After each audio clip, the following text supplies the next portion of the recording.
here today talking to Shaun of Quest Baits. Thank you for taking the time out, Shaun, to talk to us. First of all, I know you've had a really successful year, but exactly how has the business progressed?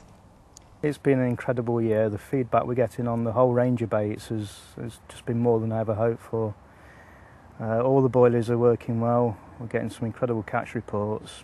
I mean, just scanning down that on the website, I just couldn't believe it to take off how it has. Lots of repeat orders, which is always a good thing. It's easy to sell in the first place, but the second order, they come in now, third, fourth, fifth orders. It's been really nice. First of all then, let's talk about the range of boilies that you've actually got. So I understand you've got 6, is it, at the moment? Yeah, we've started off with 6 different boilies. There's 2 fish meals, there's fruity trifle, which is on a yellow bird food base. Raja spice has been incredibly popular. That's on a red bird food with the obvious spices added. There's tiger nut crunch, that's been very popular on waters that don't allow tiger nuts. And there's the Irish cream. Very instant catch of the Irish cream, and also an incredible winter bait. I noticed there in your range you've got the 2 fish meals, but what is the difference between the two, the smoky fish and the special crab? What's the differences? The 2 fish meals are totally different makeups in the bait. Although they're fish meal based, they both use different fish meals. I mean, you can take a meal from every species of fish living. Although they're both utilising fish meals, the main difference, the special crab has got robin red in it. Robin red has been a known attractor of carp for years and years now. You can get the situation on some waters though, where you get a saturation of robin red, where they see that much of it. It can put them off eating the bait. The smoky fish, still on the fish meal, but there's no robin red in there at all. And your own personal favourite? I love the Raja spice. I'd made that one for me originally. Although this summer on the mangrove I've been using the smoky fish.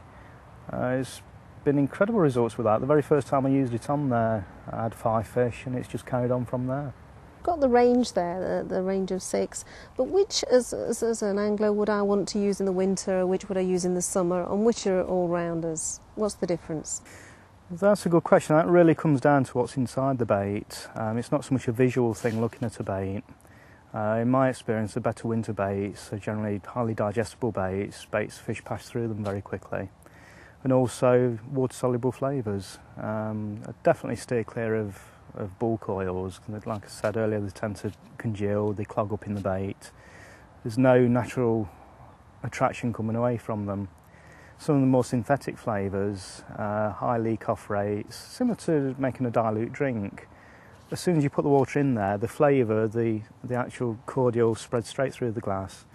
That's probably oversimplifying it, but that's what's happening with the flavours I prefer to use in the winter. They leak out very quick and there's an attraction all around the bait rather than it being stuck in a tight little package.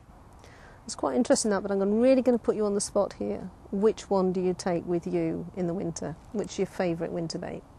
The last couple of years I've been using the flavours of the fruity trifle, the combination that's in there. The base mix that's on the Irish cream is actually the base mix I've used for an awful lot of my winter fishing for a lot of years now.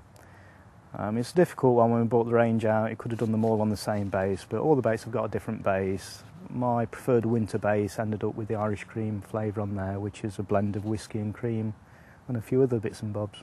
I'm going to ask you another question, and I hope it doesn't sound too stupid, but when you go and tackle an entirely new water, how do you decide what bait to take? Are there any factors about a lake size or the bottom on a particular lake that'll entice you from one bait to another? Not really. I like to, if it's a water that's fished a fair bit, I like to find out the sort of things that's been used in the past. And different to most people, I'll generally go in with something totally different, rather than try and emulate what people have used before. Even if there's a group of anglers catching a lot of fish, there's a lot of bait teams about these days. If they're all going on there with fish meals and the locals you hear it a lot where they talk about they can't catch fish on any other bait than what's been put in there. I'd just go straight in with the bird food, something totally different. I've always found being different pays off so much more rather than trying to copy.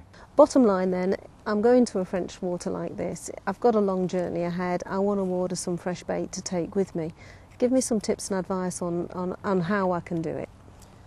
Well, as I've said, for years I've used fresh bait, fresh frozen bait. There's 2 ways of approaching it. You can either air dry the baits before you go, then rehydrate them on the bank as you need them, or something I've started doing in more recent times. I leave the baits in the freezer right till the very last minute. Very last job is to get in the car, take the baits out of the freezer, into air dry bags, then I start the air drying in the car on the journey over there. The other way of doing it with the drying baits before you go, I'll dry them for a couple of months before I'm going away, so the proper rock hard biscuits, no liquid left in there at all. I find that the day before I want them, the afternoon before, I'll take fresh bait for the first day, but the first afternoon there, I take a bucket of lake water, pour the boilies into the lake water. You generally find a ratio of a pint of water to 2 pints of bait is enough to revert them back to a normal boilie by the following day. So that's a simple way, easy to keep air dried baits, they take less room up than fresh baits, and you prepare as much as you want.